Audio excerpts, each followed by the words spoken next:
Angola entrou para o centro da guerra econômica mundial e foi sem querermos. O tema é um bocadinho complexo, eu vou buscar vários tópicos para melhor entendermos, por isso vou-lhe pedir um pouco de calma, de cautela, para melhor entendermos aqui a matéria. Está a acontecer agora uma instabilidade no Estreito do Hormuz, Irão, Israel e os americanos, mas inclusive a Europa, e os olhos do mundo voltaram para o corredor do Lobito, que começou-se a aumentar o teste de viabilidade sobre este projeto. Para melhor entendermos, vou aqui agora mostrar uma pequena reportagem, depois voltaremos aqui para entender como é que nós, sem querermos, e já não tem mais volta, entramos para o centro da guerra econômica mundial. Veja aqui a reportagem, depois voltamos aqui para melhor compreensão.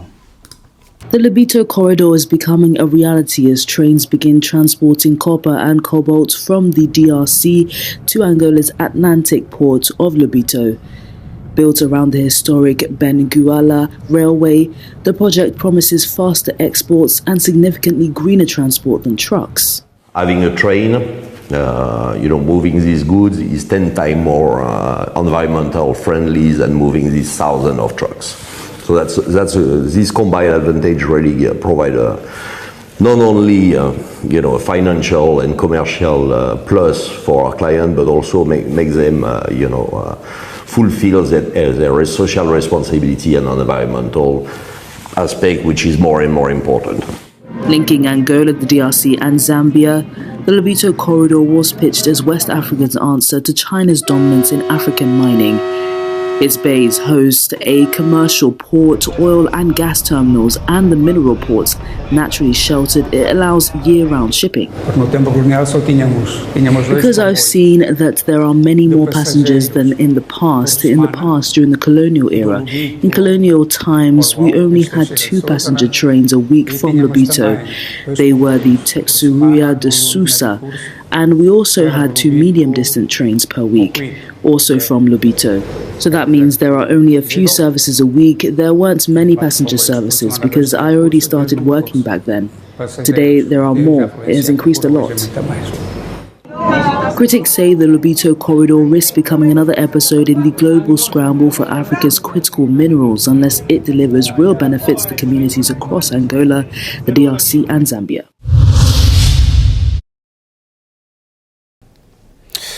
Família, com o fim da guerra em Angola, para melhor aqui entendermos esta matéria, a China apresentou-se a Angola como sendo o salvador do país. Começou a reconstruir o país, desde infraestruturas habitacionais, pontes, estradas, e as 3 grandes empresas chinesas, a CR20, a CITIC e a Sinotram, começaram a reconstruir o caminho de ferro de Benguela, uma linha férrea que até passava pela Zâmbia, RDC e Benguela toda, ok? E a China dedicou-se tanto nesse trabalho que também tinha a pretensão de poder controlar essa linha no futuro.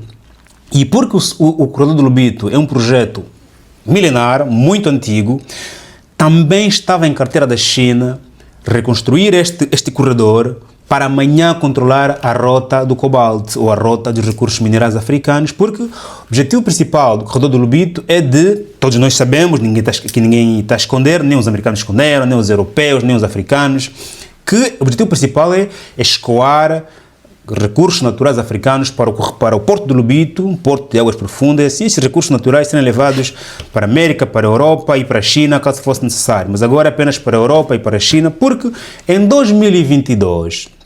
a China perdeu o concurso para o controle e gestão do Corredor do Lobito para um consórcio que é controlado pelos europeus e pelos americanos. Ou seja, a China perdeu o Corredor do Lobito para a Europa e para a América. E esse corredor tornou-se uma vitrine geopolítica, tipo um bolo ganho dos americanos e dos europeus em relação à corrida à África. Porque você sabe muito bem que o centro da África, lá onde há mais recursos naturais, é a RDC Congo, a Zâmbia e Angola. Quem controla esses 3 países a nível de exploração dos recursos naturais? Ele controla a África. E os americanos e os europeus ganharam este projeto, ou seja, a corrida à África foi ganha pelos americanos, pelos europeus. Aqui, do ponto de vista geopolítico, a corrida à África foi ganhada pelos americanos e pelos europeus em 2022, quando a China perdeu o concurso para o controle desse corredor, que a China foi o primeiro país que abraçaram Angola para poder reconstruir aquela linha.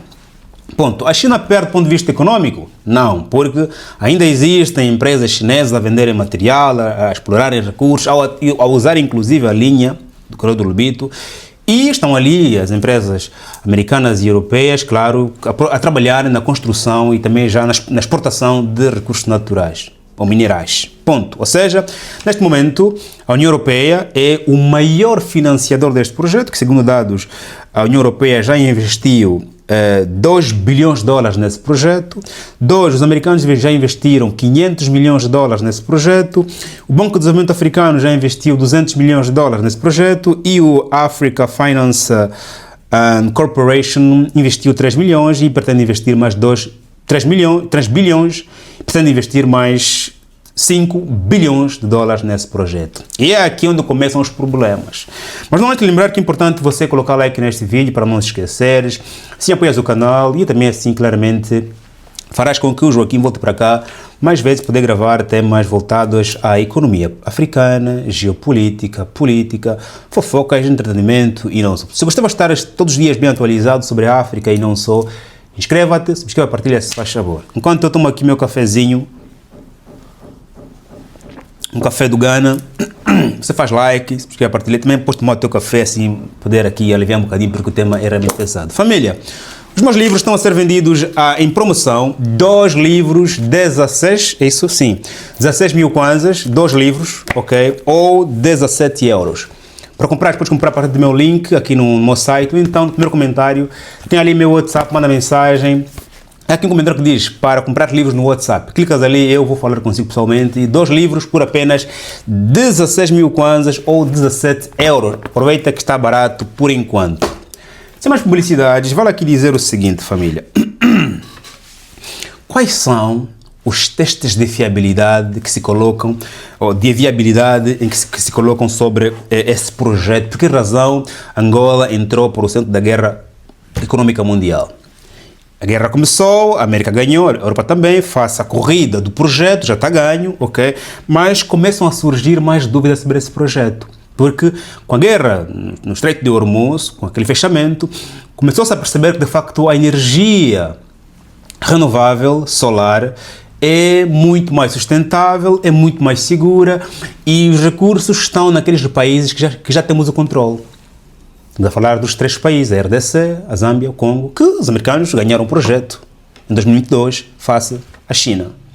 Logo, é ali onde os próprios americanos e europeus vão questionando. Calma aí, será que naquela região, que está o primeiro teste de viabilidade, naquela região existem recursos naturais suficientes para explorarmos durante os próximos 20, 30, 40 anos? Este investimento dos 2 bilhões, mais 500 mil milhões, mais 2 mil milhões, mais 3 mil milhões, mais que vão atingir agora os 5 bilhões, todo esse investimento justifica naquela região? Será que lá tem mesmo recursos naturais suficientes para este investimento todo? Esse segundo teste de viabilidade que está a se levantar, debates vários, será que esses 3 países, do ponto de vista político e social, são seguros? Porque para eu poder continuar a explorar recursos naturais, eu preciso garantir que de facto daqueles países estejam em paz. Não só dos países, na região em si. Vamos falar da região dos Grandes Lagos, na África Austral, há ali segurança política e social. O que é segurança política? Temos aqui a olhar para os processos eleitorais, por exemplo. Angola vai realizar eleições em 2027, no próximo ano, e nós sabemos que em Angola, quando há eleições, antes, durante e depois, há um processo de fricção, contestações de processos, de resultados, manifestações. Isso não é bom. Isso gera uma certa instabilidade. E tem mais, o acordo foi firmado quando a China desenvolveu Angola, o presidente era o partido era o mesmo, mas o presidente era outro, era o senhor José Eduardo dos Santos, de feliz memória. Em 2017, estou certo ou errado? Exatamente, surge um outro presidente com o mesmo partido, que em 2022, está ali o presidente, houve um processo de sorteio ou concurso para obtenção do corredor, ganha aquele que não esteve lá no início do sofrimento, ou seja, a mulher do sofrimento, que é a China, perdeu o espaço à mulher que já encontrou uma mulher bem organizada, está a perceber a questão. Portanto, aqui se questiona, Do ponto de vista político, é seguro investir nesse projeto? O próximo presidente, o próximo governo, não poderá cancelar esse projeto? E os nossos investimentos, como é que ficam? Estarão garantidos? A China perdeu. E a China diz que o processo foi viciado, segundo vários sites. Não está confirmado, mas há ali informações a dizer que a China disse que o processo foi viciado. Ok? Poderá ser verdade ou mentira. Estou a dizer que ouvi vários portais, vários posters, de que a China diz que o processo foi viciado, razão pela qual perdemos o concurso. Será verdade? Será mentira? Je ne sais pas. Ou je sais pas, como dizem os franceses. Eu não sei se de facto é verdade ou é mentira, mas aqui o teste de viabilidade continua. Lá há recursos naturais suficientes. O financiamento compensa a existência desses recursos. Os países são seguros. Estava a falar de Angola, que existe uma certa fricção, uma certa tensão no antes, durante e depois das eleições. A RDC é o país mais instável neste conjunto. Vai agora a eleições de 2028, não é? Oui, verdade. Mas o presidente atual, Félix Tshisekedi, pretende, também segundo informações, alterar a Constituição para poder permanecer no poder pelo terceiro mandato. Ele já cumpriu 2. Dizem que ele quer alterar a Constituição. Isso pode gerar uma crise política naquele país. Depois, o terceiro país está aqui a Zâmbia, que também é o país mais estável entre os três, mas também a Zâmbia, as suas eleições estão sempre controladas. Agora vai a eleições em agosto de 2026, ok? Mas tanto as últimas, houve antes, durante e depois contestações. E nesse momento, tanto que o governo é acusado de repressão às ONGs, a jornalistas e não só. Tanto, os três países têm alguns vírus sociais. E há também aqui outra viabilidade, outro teste de viabilidade ligado até que ponto esse projeto do Corredor do Lobito vai beneficiar mesmo as famílias. Porque falamos sobre a criação de vários empregos durante o corredor. A preservação do ambiente, da fauna e da flora e não só. A criação de projetos vários de energias renováveis e não só durante o corredor. Mas se esse projeto não granjear emprego, mais agricultura, industrialização, mais conforto às famílias, essas famílias não se vão revoltar. E como é que fica este tamanho investimento naquela região? Portanto, Angola entra para esta visão agora, importantíssima. Temos que apostar mesmo ali, é melhor estar mesmo ali, porque está ali a energia para o mundo, para os carros elétricos, para os computadores, para os satélites, para tudo que se produz do ponto de vista eletrónico. De lá virá o cobalto, mas eles não são malucos como nós, perguntam-se se de facto há ou não viabilidade. E nós também, africanos, também nos perguntamos, de facto, estamos a dar uma oportunidade para eles, para nós mesmos, ou estamos a cair na cadeia do neocolonialismo com este projeto que todos nós sabemos, americanos sabem e dizem, angolanos sabem e dizem, congoleses sabem e dizem, zambianos sabem e dizem que o corredor está a ser construído para explorar os nossos recursos. Estamos a favorecê-los ou a favorecer-nos? Estamos a ser ingênuos demais ou sábios demais em relação aos nossos projetos?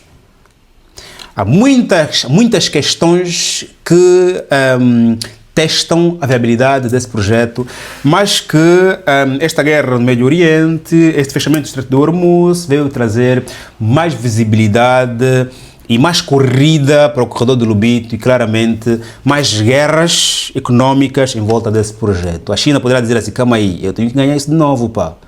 Aqui está o ouro. Mas também não está cega claramente essas questões que aqui levantamos que demonstram a dura ou o duro teste de viabilidade desse projeto.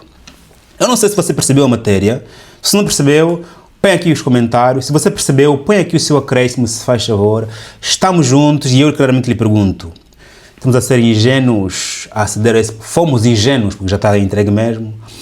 América e Europa estão a fazer um bom investimento no Corredor do Lobito ou estão só a perder dinheiro? Porque poderão não conseguir encontrar ali tantos recursos assim, ou então a instabilidade política nesses países pode claramente devolver o projeto ao país.